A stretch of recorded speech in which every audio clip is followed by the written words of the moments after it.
Hoy es lunes 23 de septiembre de 2024.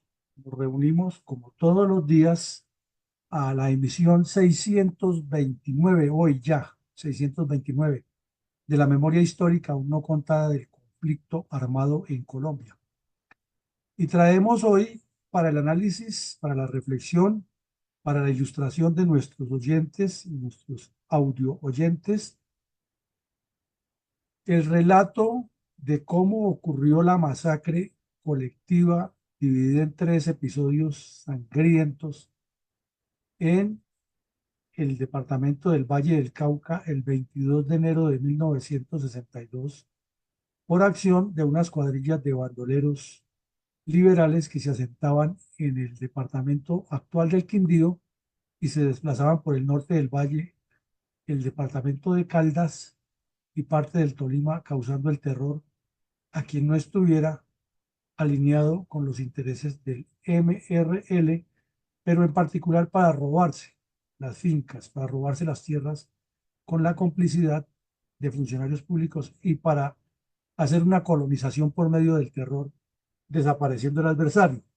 Y en ese sentido estaban muy bien correspondidos porque los conservadores también tenían sus bandas criminales que hacían lo mismo y era un toma y dame de crímenes aterradores.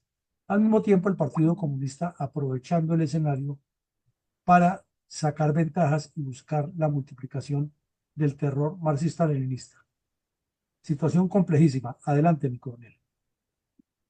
¿Podríamos ilustrar un poco a nuestra audiencia acerca de la importancia del satírico humor político de los caricaturistas Belacete, Chapete y Henry acerca de la politiquería de comienzo de 1962 en Colombia, ligada con la violencia tripartidista de los días? Pues se dice que casi siempre lo que se menciona en chiste, en chascarrillo, es una forma de decir la verdad mucho más directa, ¿no? Mucho más indirecta, perdón. Y aquí vemos tres caricaturas publicadas por tres caricaturistas diferentes en el diario El Tiempo en esos días. Y la primera es que ya estaban en la rapiña electoral del año 62, porque estamos hablando de que estos hechos ocurren el 22 de enero y las elecciones serían en marzo y el cambio de presidente y de Congreso sería en agosto. O sea, estaban ya en la etapa de la politiquería en todo su hervor. Y estaba de moda un juego como el baloto de hoy en día que se llamaba el Super 3. Entonces el caricaturista Vélez F le dice a Alfonso López, que está sentado, que es el jefe del MRL, oiga, pero si usted con esas tres letras no ganó el Super 3, mucho menos va a ganar las elecciones. Naturalmente que esa caricatura era un mandado a la dirigencia del Partido Liberal y Conservador y a los dueños del tiempo, pero en el fondo le está diciendo la verdad, ¿no? Lo que le falta agregarle ahí a esa caricatura es que mucho menos va a ganar las elecciones, así siga promoviendo el terrorismo con los comunistas en llave. Y hubiera dicho eso, ha quedado la caricatura perfecta. Luego Chapete, que era el más satírico, el mejor mandadero que tenía el tiempo y la dirigencia política, publicó una mucho más fuerte. Y está Fidel Castro con su pinte bandido mexicano, con las cananas atravesadas en el pecho. Y le dice, está hablando por teléfono con una operadora y le dice, me dice que el teléfono del MRL lo encuentro en las páginas amarillas, pues más claro no canta un gallo, ¿no? Está diciendo que Alfonso López y Fidel Castro están promoviendo la delincuencia contra Colombia, que son, como dicen los jóvenes de ahora, panas. Y la tercera caricatura era con la canción de los dos pegaditos que estaba de moda en ese tiempo, y le pintan la violencia con la cara de Fidel, perdón, la violencia con la cara del campesino, con sus armas terciadas a la cintura, y a Fidel Castro con su pinta de terrorista ahora en el poder, abrazados y el uno mandándole corazones con la hoz y el martillo y el otro todavía en esa violencia tripartidista que no se sabía cuál de los tres caminos coger, pero eso sí con el revólver al cinto, listo a matar gente. Tres caricaturas muy vicientes y que nos ponen en contexto para ver qué era lo que estaba pasando en ese momento en Colombia. ¿Cuál fue la primera versión de la muerte de 49 campesinos conservadores perpetrada por bandoleros liberales seguidores del MRL, tres masacres casi simultáneas en el departamento del Valle del Cauca el domingo 22 de enero de 1962? No. ¿Cuál era la surrealista actividad de los dirigentes políticos de los tres partidos políticos dueños de la violencia política en el país a comienzos de 1962, más bien? Surrealista, increíble. Esto no cabe en la cabeza de nadie. En esos días era muy común una masacre en el Valle, una masacre en el Tolima, otra en Caldas, pues el antiguo Caldas, y a estos politiqueros corruptos y descompuestos nada les importaba. Y el señor Gerard Restrepo, que era el director nacional del Partido Liberal, ya estaba en campaña en el año 62 para las elecciones del 66. Hizo una serie de manifestaciones en Valle, Tolima, Antioquia, Cundinamarca, Boyacá, etcétera. Y en todas era haciendo politiquería y diciendo que el gran problema del país era Alfonso López Miquelsen y que eso era el peligro y que era el diablo con cachos y con cola y que era el que se iba a tirar el Frente Nacional y el pacto, porque a él lo único que le interesaba era que ganara el señor Valencia en el 62 porque era el pacto de cuervos y luego él eh, ser el presidente en el 66 y tenía que ambientarlo desde ahora y sacar del camino a López Miquelsen a como le diera lugar. ¿Te parece las reservas de ahora como el león sordo que salta por encima de los demás y mata al flautista? Entonces, hizo una serie de actividades y en todas puso a a López Miquelsen y a Rojas Pinilla como los venenos del país. De otra parte, el Partido Conservador estaba también en su rapiña porque el más indicado era Valencia, de acuerdo con lo que han decidido o predecidido los altos jerarcas, pero ahí estaban el señor Araujo, Laureano Gómez y Belisario Betancur a la casa de ver qué agarraban y estaban en las mismas. Y los titulares de los periódicos, como ustedes los ven, eran esos. Mientras ocurrían esas masacres, el surrealismo era la demostración de los partidos liberal y conservador de apoyo teóricamente al Frente Nacional.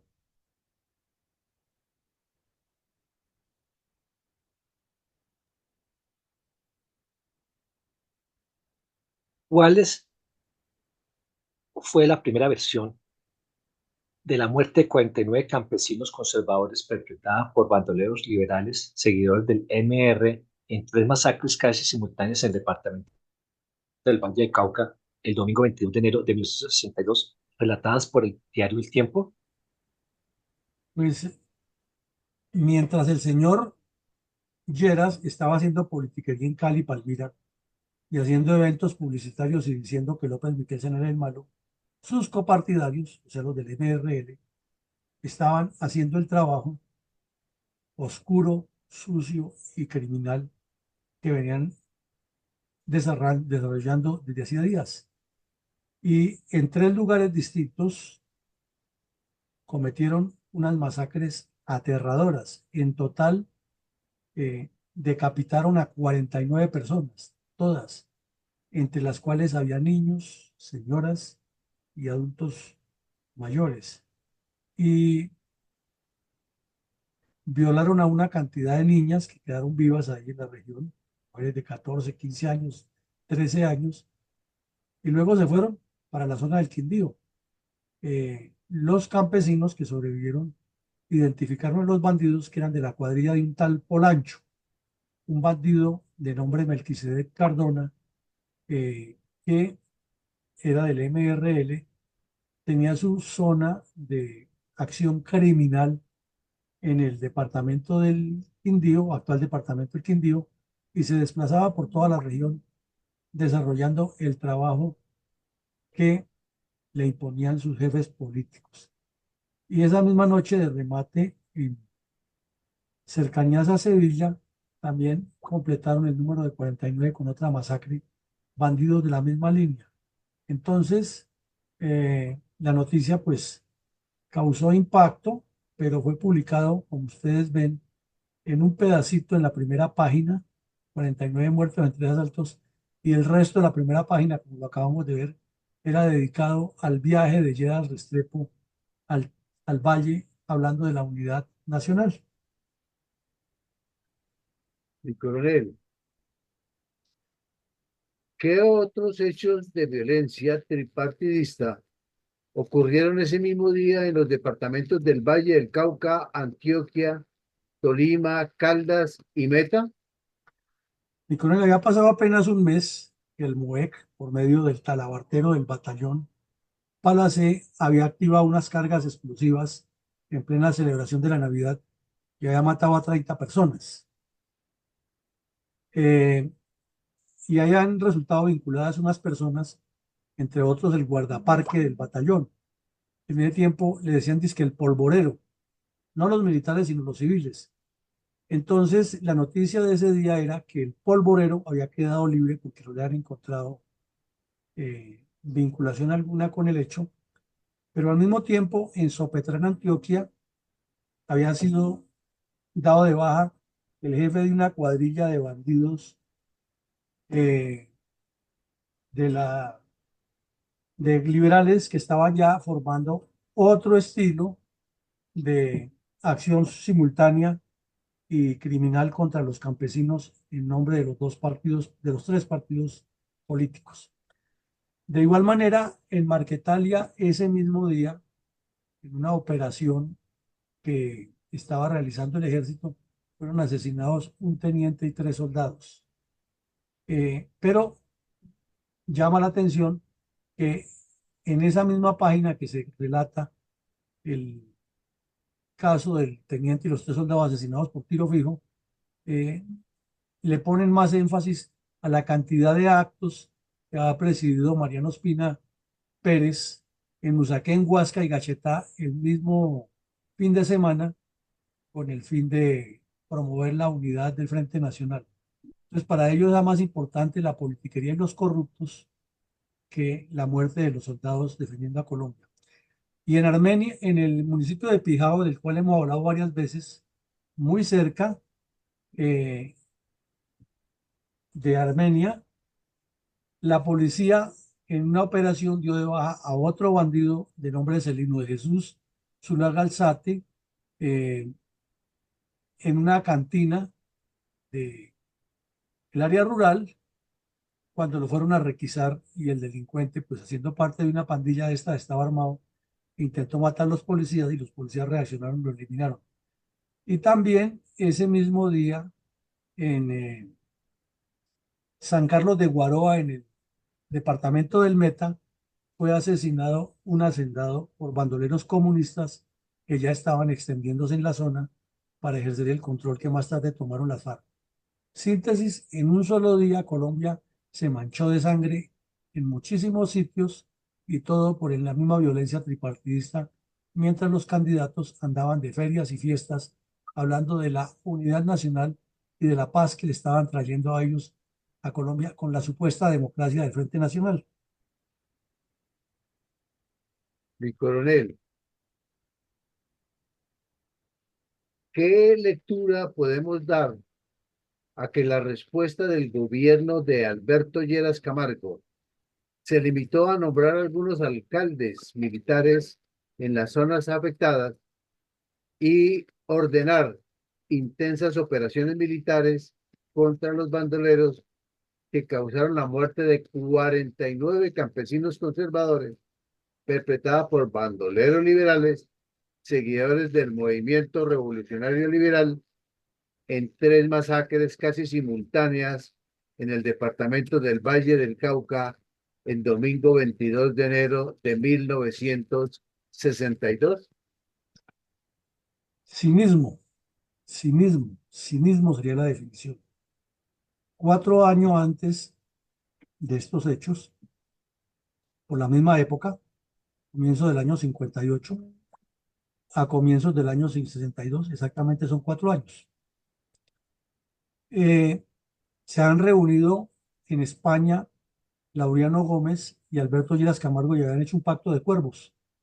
se han repartido el país como si fuera la carroña de un par de chulos y han tomado decisiones de cómo seguirle haciendo daño a Colombia a dos partidos y sacar del poder a los militares. Argumentos que era que la dictadura violaba la democracia, que la dictadura no ha traído la paz, que la dictadura lo que había hecho era quitarle a los partidos políticos su posibilidad de ejercer el libre derecho a la escogencia popular y a gobernar el pueblo con sus representantes y bla, bla, bla.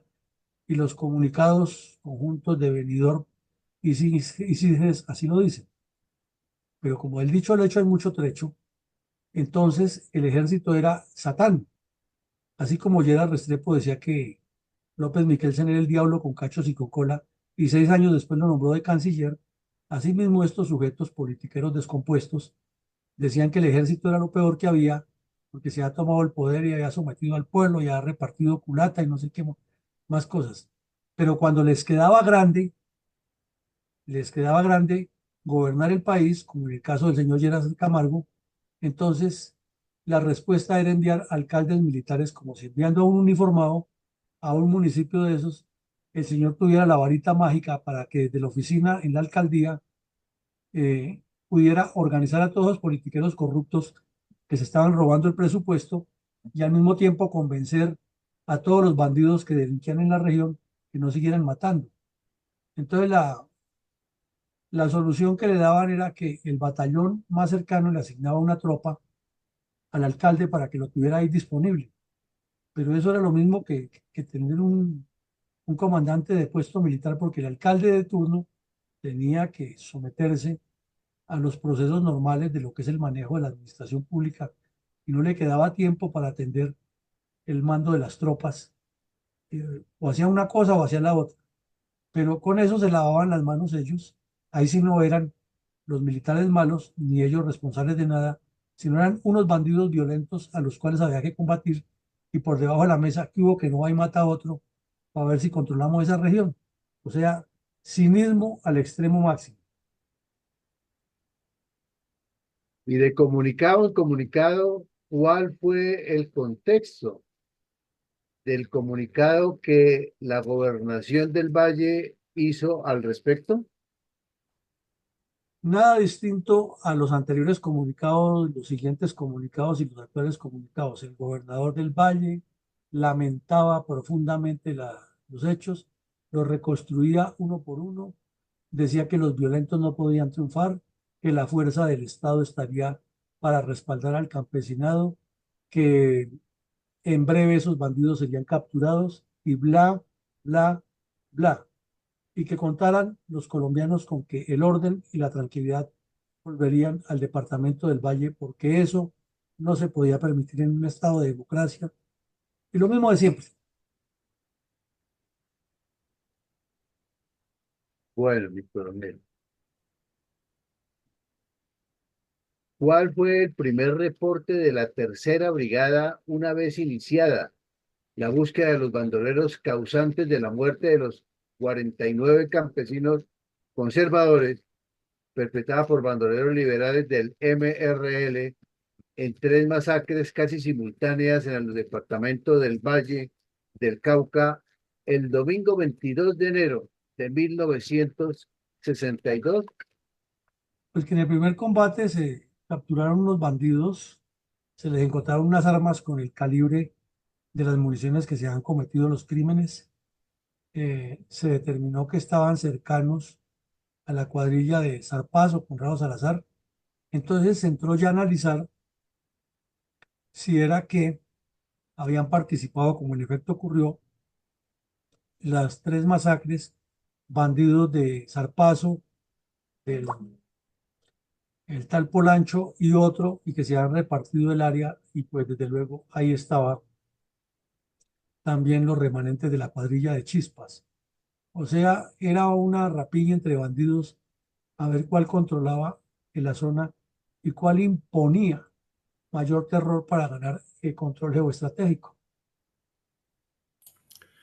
Mi coronel, hubo un sobreviviente de nombre Freddy Oviedo, sobreviviente a la masacre anteriormente relatada.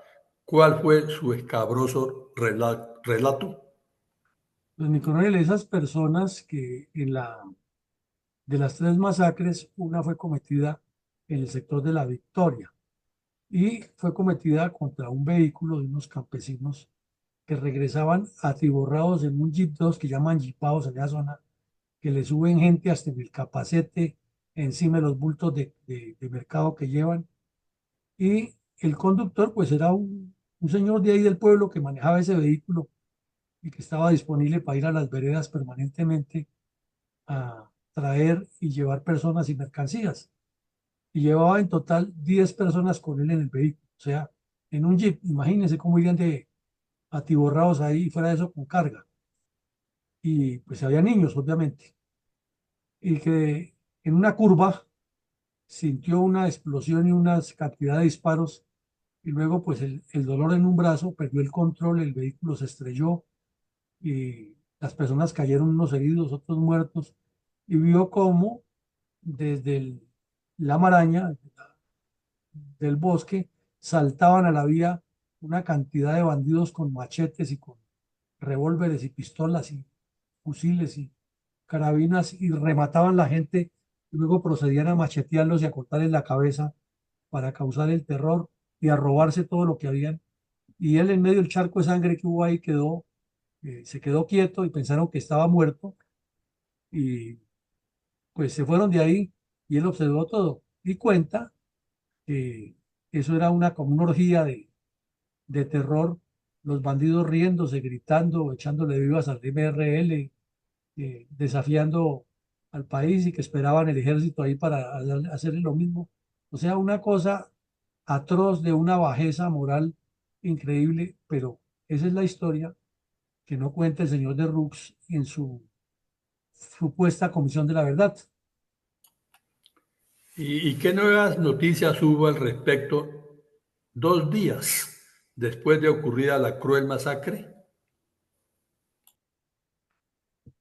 Pues mi coronel, lo mismo de siempre, los politiqueros utilizando el cuento de que ellos están tranquilizando el país y entonces con unas fotos del sepelio y de la señora, las niñas llorando en Caicedonia, cerca donde hicieron la masacre, donde se realizó el sepelio, las familias confundidas, la cantidad de gente reunida mirando aterrada de lo que sucedía.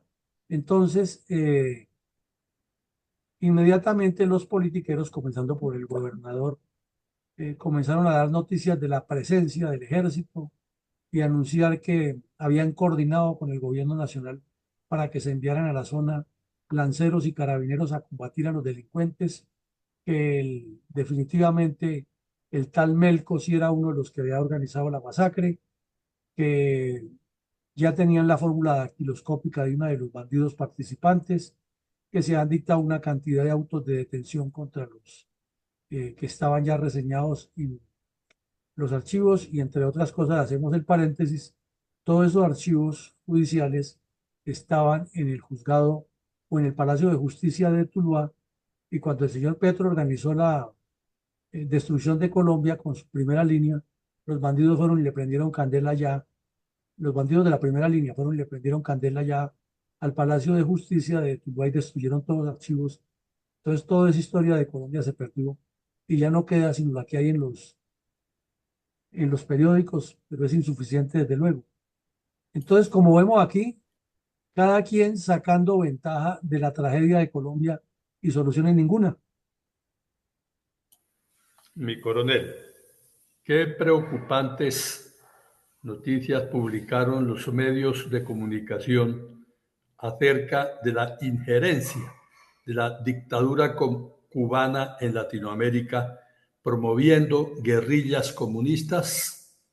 Pues que el ejército en una operación incautó unas cartas firmadas por Rosendo Colmenares alias Minuto y Ramón Larrota, fundadores del MOEC, dirigidas con puño y letra en diciembre del 61 a Fidel Castro y los demás bandidos de la dictadura cubana, pidiéndoles apoyo en armas, entrenamiento, logística para seguir la lucha aquí en Colombia y diciendo quién era el emisario de eso. La carta pues fue decomisada. Y al mismo tiempo en esos días estaban reunidos en Punta del Este, Uruguay, todos los delegados de Latinoamérica condenando a la narcodictadura cubana por el apoyo a los grupos terroristas. Entonces Colombia fue la que encabezó con Perú y Venezuela una tarea fuerte para que fuera expulsada de la OEA y condenada completamente la narcodictadura cubana, pero no hubo acuerdo y mencionábamos aquí de uno de los países más afectados que en lugar de tomar una posición fuerte, como fue Bolivia, eh, mantuvo esa doble situación con el cuento de que ellos también han sido víctimas de eh, de ese desconocimiento, entonces que no apoyaban eso. Pero en el fondo, lo que nos refleja todo esto es que la narcodictadura cubana estaba metida hasta los tuétanos en la destrucción de Colombia. Como ahora. Mi coronel, honremos a las víctimas del terrorismo comunista y de la violencia tripartidista contra los colombianos, entonando un minuto de silencio en su memoria.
Mi coronel, usted nos puede dar unas reflexiones acerca de las enseñanzas que nos aporta, o nos aportó la muerte de los 49 campesinos conservadores perpetrada por bandoleros liberales seguidores del MRL en las 3 masacres y en tiempo, modo y lugar ya descritos en el episodio.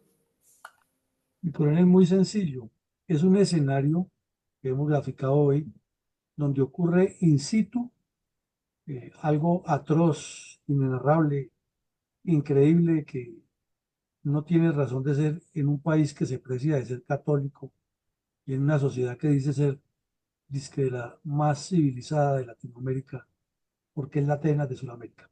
Pero por otro lado, nos demuestra que Colombia estaba ya inmersa por efectos de la violencia partidista en un caos del que parecería que no queremos salir, porque al mismo tiempo que ocurría eso, en el Valle del Cauca estaba ocurriendo una emboscada en el Tolima, Efraín González estaba cometiendo delitos en Santander, los bandoleros liberales y conservadores estaban matándose en Antioquia, en el Cauca estaban creciendo las estructuras del Partido Comunista en Río Chiquito y alrededores, eh, y así sucesivamente ocurrían delitos. Entonces, la pregunta obvia es, bueno, ¿y el Estado qué? ¿Cuál era la estrategia del Estado? ¿Cuál era la visión del Estado para combatir el problema.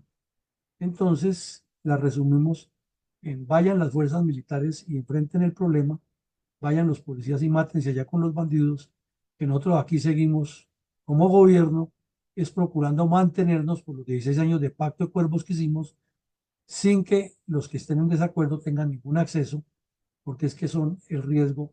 Y el señor López Miquelsen, que no me puede ganar a mí, decía Lleras, daba a entender, Lleras Restrepo, es el diablo con cachos y con cola. En cambio, yo soy la luz de la verdad. Yo soy la verdad y la vida, como diría Jesús de Nazaret. Ese era el señor Lleras Restrepo. Síntesis, por un lado y por otro, bandidos armados y desarmados haciéndole daño al país y la población trabajando muy duro para sobrevivir y autoprotegiéndose porque el Estado no tiene la capacidad de suministrarles esa seguridad y porque el ejército en particular estaba en medio de varios fuegos, todos excluyentes y ninguno apuntándole al orden y la soberanía, y desafortunadamente hoy seguimos en la misma. Adelante, mi coronel, con sus comentarios. Muy bien. Es de anotar que a nosotros los colombianos el poder de asombro no es inmune, no nos conmueve y casi siempre, si no nos compete, es una noticia o una información más en algún noticiero o periódico local y difícilmente nacional. Vemos que en este episodio de la memoria histórica uno contada de Colombia, como en el Valle del Cauca y al final del primer periodo del Frente Nacional, en este sector que para entonces estaba en pleno desarrollo económico y social, pero es de entender que a los bandidos el desarrollo de la región no les permite su avance criminal. A ellos les interesa mucho más el de su desarrollo y el atraso, y así reivindicar los supuestos derechos perdidos ante los ricos. Se presentan estas acciones criminales que entre bandoleros, guerrilleros, convirtiéndose en un plan piloto de la violencia que hasta hoy sigue prevaleciendo y regenerándose en este sector de Colombia. Es la permanente transformación de la violencia en sus inicios, en la puja de poder de los partidos, en este momento repartiendo no solo los puestos, sino también los dineros del Estado.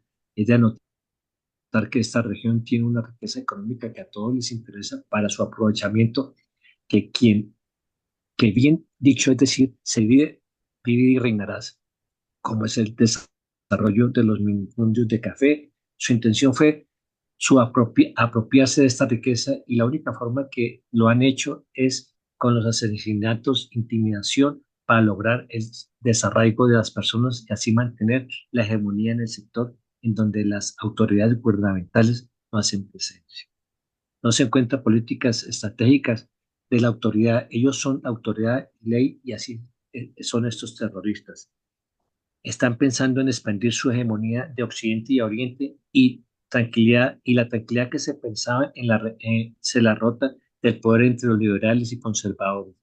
No se veía así y se venían las masacres con Corina Ramos. Esta historia es en memoria de los 49 campesinos conservadores asesinados por bandoleros liberales seguidores del MRL. Paz en su tumba. Gracias. Muchas gracias, coronel Vicencio.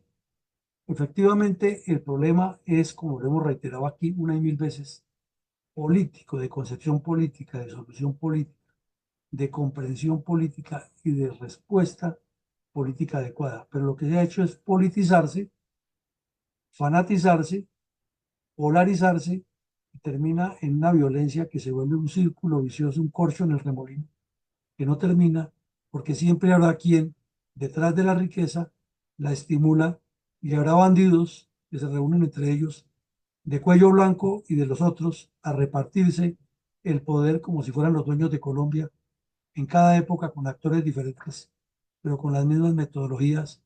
Y eso es lo que no permite que un país tan rico como Colombia se desarrolle en una región particularmente como el Valle del Cauca, que es ubérrima. Esta noche continuaremos con el análisis. Invitamos a todos a reflexionar acerca de lo que está pasando en la frontera norte de Israel con el Líbano, porque es un problema de interés mundial. Y mañana nos veremos nuevamente en nuestra memoria histórica. A todos un feliz día y que Dios nos siga bendiciendo y acompañando. Gracias, mi coronel. Feliz día para todos. Muchas gracias, mi coronel. Feliz día para